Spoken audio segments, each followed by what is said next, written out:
I'm James Altucher, and you're watching Behind the Brand with Brian Elliott. Hey everyone, I'm Brian Elliott. Welcome to another edition of Behind the Brand. Today I'm here with best-selling author James Altucher. James, welcome to the show.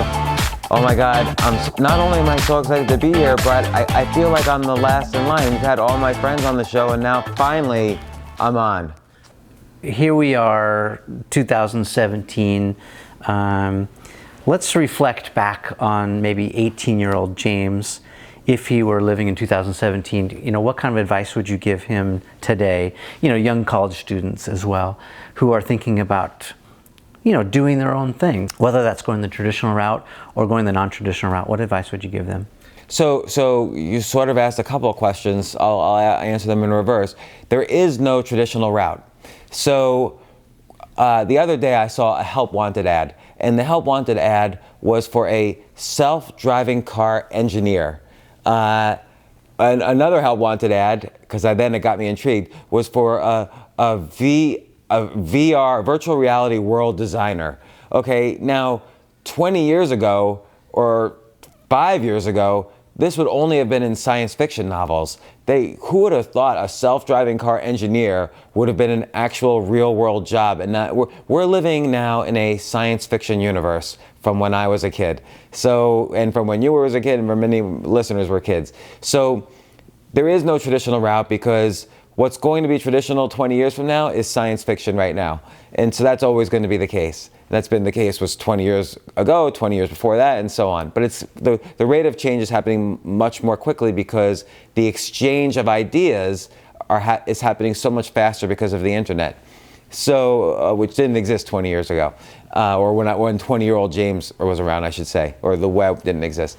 But I think that's really the most important advice, is that don't ask the question, what's my passion?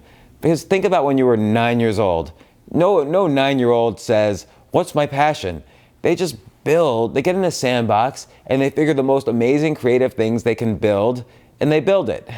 And so just all the time look around and think, what's the most amazing, crazy thing that excites you? And do it. And you don't have to do it forever. Do it for 30 days to see if that's what you like. Do it for 90 days. Do it for a year. I'm 49 years old. In a couple of days, I'm going to do stand-up comedy for only the second time in my life. There's no point in life where you have to say, okay, well, I'm too old for that now.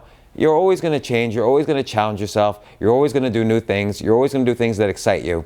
The danger is when you stop doing that, then you have to start to ask, what's wrong in my life? What's going wrong?